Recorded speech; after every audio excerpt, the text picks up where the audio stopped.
भाग्य कभी नहीं बदलता। बहुत समय पहले की बात है। एक साधु अपनी पत्नी के साथ नदी के तट पर रहता था। उन दोनों की कोई संतान नहीं थी।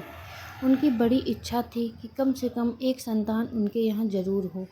एक दिन साधु जब तपस्या में लीन था, तभी एक चील ने अपने पंजे में फंसी एक चूहिया उनके ऊपर गिरा दी। साधु ने उस चूहिया को घर ले जाने का निश्चय किया, लेकिन उससे पहले उसने उसे एक लड़की में बदल दिया। उस लड़की को देखकर साधु की पत्नी ने पूछा, कौन है ये, इसे कहाँ से लाए हो?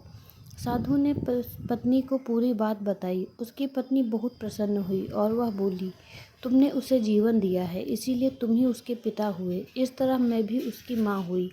हमारे यहाँ कोई संतान नहीं थी, इसीलिए भगवान ने इसे हमारे पास भेजा है। जल्द ही वह बच्ची एक सुंदर युवती बन गई। जब वह 16 साल की हुई तो साधु और उसकी पत्नी ने उसका विवाह करने का निश्चय किया।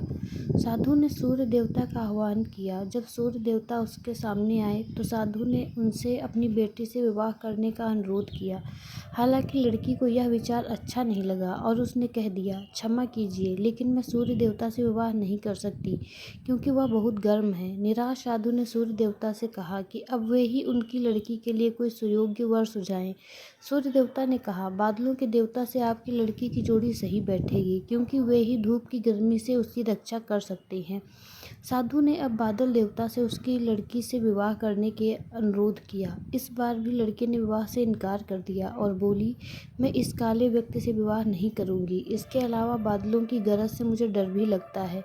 साधु फिर से उदास हो गया और उसने बादल देवता से अनुरोध किया कि वे ही कोई सुयोग्य वर सुझाएं। बादल देवता ने कहा, पवन देवता के साथ इनकी जोड़ी अच्छी रहेगी, क्योंकि वे आसानी से मुझे उड़ा सकते हैं। साधु ने अब पवन देवता से विवाह का अनुरोध किया। इस बार भी लड़की ने विवाह से इनकार कर दिया और बोली, मैं ऐसे अस्थिर व्यक्ति से विवाह नहीं कर सकती जो हर समय यहाँ वहाँ उड़ता रहता हो। साधु काफ़ी परेशान हो गया। साधु ने पवन देवता से ही कोई सुयोग्य वर सुझाने को कहा। पवन देवता ने जवाब दिया, पर्वतों के राजा बहुत मजबूत और स्थिर हैं। वे बहती हुई हवा को भी आसानी से रोक सकते हैं। उनसे आपकी लड़की की जोड़ी सही बैठेगी। साधु पर्वतराज के पास गया और उससे उसकी लड़की के साथ विवाह करने का अनुरोध किया। हालांकि इस बार भी लड़की ने विवाह करने से इनकार कर दिया और कहा, मैं ऐसे किसी व्यक्ति से विवाह नहीं कर सकती जो इतना कठोर और ठंडा हो।